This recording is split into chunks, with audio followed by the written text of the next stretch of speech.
Well, Wally of the week, but there's always one. Normally many to choose from, Rita.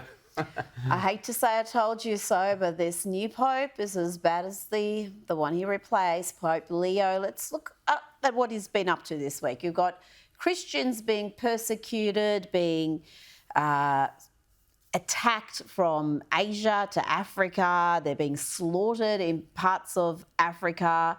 And the Pope is busy blocking blocks of ice in the name of climate change. This is what he's doing.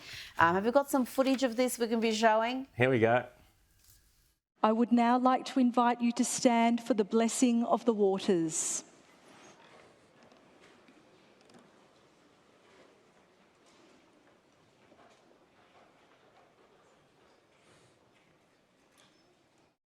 So yes, blessing glaciers, mouthing off about US domestic politics and the implementation of the deportation program. I mean, really, you've actually got a serious issue. Even in Western countries, you're seeing Christians being persecuted. And in parts of Africa, the plight is absolutely shocking, parts of the Middle East. And that's where you would expect the Pope to be activating. Well, Rita, I'm gonna say, Rita, you were right. Yes, You were right, because you were right about this. And when we got the new Pope, I was really, really hoping that we would have something much better than Pope Francis and his disastrous reign over the Catholic Church. And yet what we see there with that blessing a block of ice, that is a nod to the paganism of the environmental movement. 100%. We've also seen him try and explain away a Lifetime Achievement Award given by an archdiocese to an American congressman who was a big pro-choice, pro-abortion supporter. Now, abortion is a mortal sin in the Catholic Church, and there's simply no getting around that. And to excuse that award being given to him by an archdiocese rather than saying to the archdiocese, you take that back right now because this person is not in good graces and communion with the church, is appalling. And as you say, you know, just last week there were hundreds of Christians, and it happens all the time, slaughtered in the most vicious way in Nigeria by Muslims. It is happening all over Africa. We've seen waves of church burnings in the West. You know, you would think that the Pope would be, as the defender of the faith, being the defender of the faith. I don't recall him making any comment when Charlie Kirk was murdered in the way he was. Charlie Kirk wasn't Catholic, but he was a Christian, and he converted so many people to become churchgoers, to be interested in religion, to read the Bible. Someone who has been such a powerful, influential force in Christianity, particularly for young people. That's where the Pope could have made some sort of a comment, and it would have been in keeping with his role. But to be blessing blocks of ice. Exactly. But I go even further. I mean, you know, we can have the theological discussion, but blessing, what's he trying to do with blessing the block of ice? Stop it melting? Well, to stop it melting, you need refrigeration. Refrigeration requires electricity and abundances of cheap electricity. Ice of itself doesn't solve things. Refrigeration throughout the third world has been one of the greatest inventions of mankind to protect people and to give them life, to give them water, to give them health and all sorts of things. So the guy, what's he doing? Stopping the ice melting? He's It's promoting just idiotic. He is promoting virtue signalling idiocy. Well, and once your Pope delves into idiocy, I'm sorry, he's an idiot.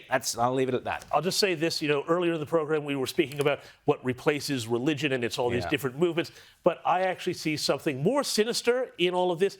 It is the repaganization of the West, 100%. which is actually more dangerous. That whole tableau that he was there in, there was not a cross there. There was nothing that said church. There was nothing that said Jesus. That was very bizarre. That's something a very famous atheist used to speak about, Christopher Hitchens, about your religious leaders really being active and complicit in some of these really bad ideas in society.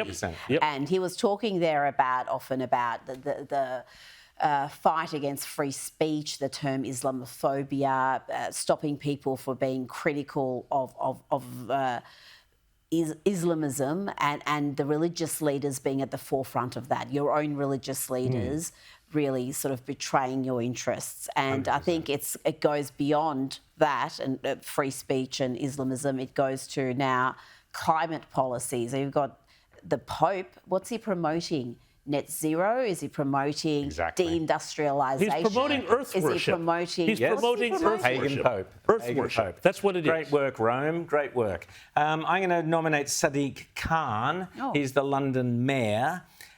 He makes a fool of himself every week if you happen to live in London. He's destroyed that once great city. But here he is gloating with it at some pop concert that this would be Donald Trump's worst nightmare. He clearly doesn't understand Trump, but have a listen first. Looking around this diverse room, Donald Trump's worst nightmare!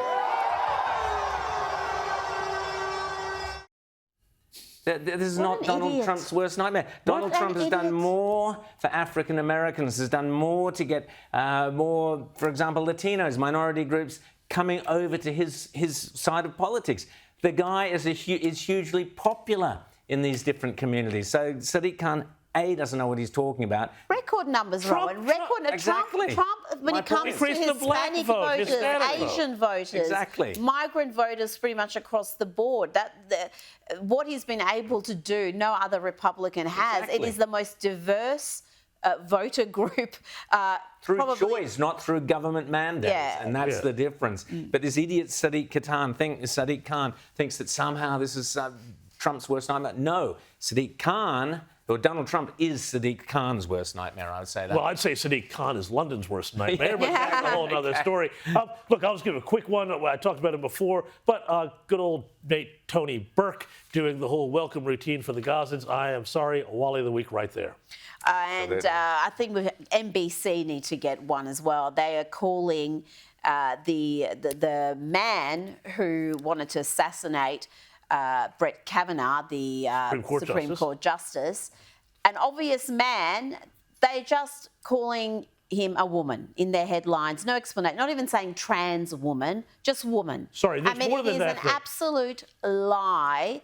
And for a media company to be promoting a verifiable lie like that without any sort of explanation is absolutely disgusting. It actually gets worse than that because the judge gave an 8-year sentence, which was far lower than the sentencing guidelines for this case. Now, remember, you had somebody who had planned to kidnap and kill a Supreme Court justice. This is, a fundamental attack on the whole American system of constitutional justice and everything else.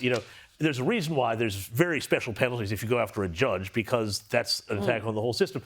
Gave this person 8 years. It should have been 20 according to the sentencing guidelines. And the thing that they talked about, there's a Biden-appointed judge. Yes. And they were saying, oh, well, because this person identifies as trans, they'll have a harder time in prison, and therefore they should get a lighter sentence. The judge even made comments about how, it was sort of a good thing that this whole episode had made this killer's, this wannabe killer's parents more open-minded to this transition. I mean, it really... What is wrong with the there are justice issues here in Australia as well.